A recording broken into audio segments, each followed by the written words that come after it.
ಸಮಸ್ತ ಕೇವಲಿಗಳಿಗೆ ಜಯವಾಗಲಿ. ಸಮಸ್ತ ಗುರುಗಳಿಗೆ ಜಯವಾಗಲಿ.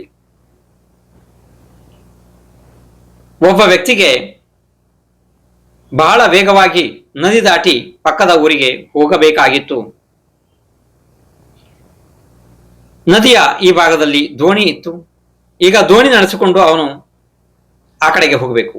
ಆವತ್ತು ಅಮಾವಾಸ್ಯೆಯ ಕರಿ ಕತ್ತಲು ಎಲ್ಲ ಕಡೆಗೆ ಕವಿದಿತ್ತು. ಅವನು ವೇಗವಾಗಿ ಹೋಗಬೇಕು ಆ ಕಡೆಗೆ. ದೋಣಿಯ ಮೇಲೆ ಕೂತ ಹುಟ್ಟು ಹೊಡೆಯೋದಕ್ಕೆ ಪ್ರಾರಂಭ ಮಾಡಿದ. ಬೆಳಕು ಬಿಡೋ ತನಕ ದೋಣಿ ಅಲ್ಲೇ ಇತ್ತು, ಮುಂದೆ ಹೋಗಿಲ್ಲ. ಬೆಳಕು ಬಿಡ್ತು, ನೋಡಿದ್ರೆ ದೋಣಿ ಅಲ್ಲೇ ಇದೆ. ಕಾರಣ ಏನು ಅಂತಂದ್ರೆ ಆ ದೋಣಿಯ ಹಗ್ಗ ಬಿಚ್ಚಿರ್ಲಿಲ್ಲ, ಕಟ್ಟಿದ್ದು ಅದು ಹಾಗೇ ಇತ್ತು.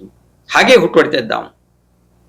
ನೋಡಿ, ಅಕಸ್ಮಾತ್ ಏನಾದರೂ ನೀವು ಮಿಥ್ಯಾತ್ವವನ್ನು ತ್ಯಾಗ ಮಾಡದೆ ಯಾವುದೇ ರೀತಿಯ ಉಪವಾಸ ತಪಗಳು ಬೇಕಾದ್ದು ಮಾಡಿದರೂ ಕೂಡ ಮಿಥ್ಯಾತ್ವ ರೂಪಿ ಹಗ್ಗ ಬಿಚ್ಚದೆ ನಿಮ್ಮ ದೋಣಿ ಆ ದಡ ಅಂದ್ರೆ ಸಂಸಾರದ ದಡವನ್ನ ಆ ಕಡೆ ದಾಟಿ ಮೋಕ್ಷದ ದಡ ಇದಲ್ಲ, ಅಲ್ಲಿಗೆ 3 ಕಾಲದಲ್ಲಿ ಕೂಡ ಸೇರುವುದಿಲ್ಲ.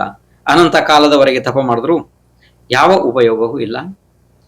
ಮಿಥ್ಯಾತ್ವದ ಕಟ್ಟು ಬಿಚ್ಚಿದಾಗಲೇ ನಮ್ಮ ದೋಣಿ ಇಲ್ಲಿಂದ ಪಾರಾಗಿ ಇನ್ನೊಂದು ದಡಕ್ಕೆ ಹೋಗಬಹುದು ಅಷ್ಟೇ.